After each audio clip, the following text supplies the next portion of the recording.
இறால் நல்லா பெருசாக தான் இருந்துச்சு. ஆனால் ரொம்ப பெருசாக இருந்தாலும் சரியாக வேகாது. அதனால் நான் பீஸாக எடுத்து வச்சுருக்கிறேன். இறால் கிரேவி வைக்க போகிறேன்.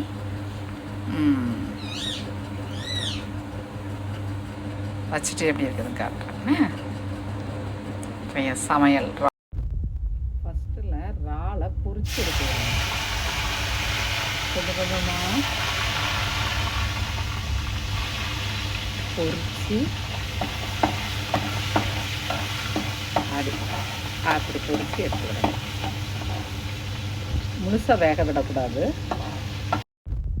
ஃபஸ்ட்டில் இறாலை பொரிச்சு எடுத்துக்கிறேன். கொஞ்சம் கொஞ்சமாக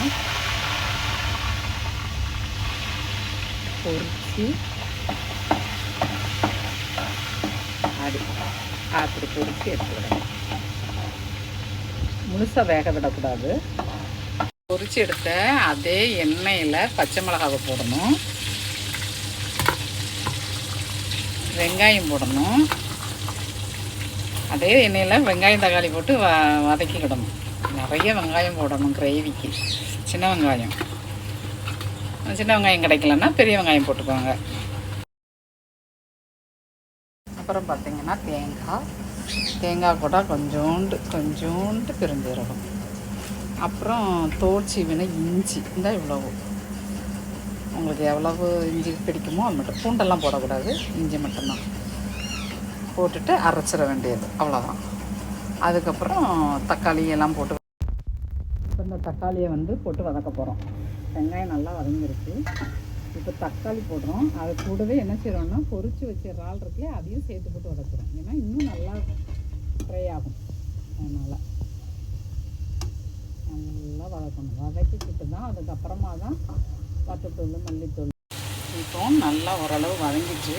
இப்போ என்ன செய்ய போகிறோம் அப்படின்னா, இறால் பொரிச்சு எடுத்திருந்தாலும் நல்லா அவிஞ்சிருக்காது, நறுக்குன்னு தான் இருக்கும். இது கூட என்ன செய்ய போகிறோம்னா தேவையான உரைப்புக்கு தகுந்த உங்களுக்கு எவ்வளோ தேவையோ அவ்வளோ வத்தத்தூள் பொடி போட்டுக்கோங்க. நான் கம்மியாக தான் சேர்க்குறேன், ஏன்னா ரொம்ப உரப்பாக இருந்தால்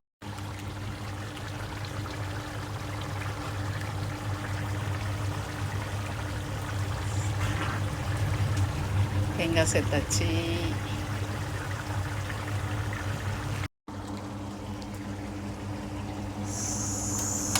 சுட இறால் கிரேவி சாதம் ரெடி. சாப்பிட வரீங்களா? சாப்பிட்டுட்டு டேஸ்ட் எப்படி இருக்குதுன்னு பார்ப்போமா?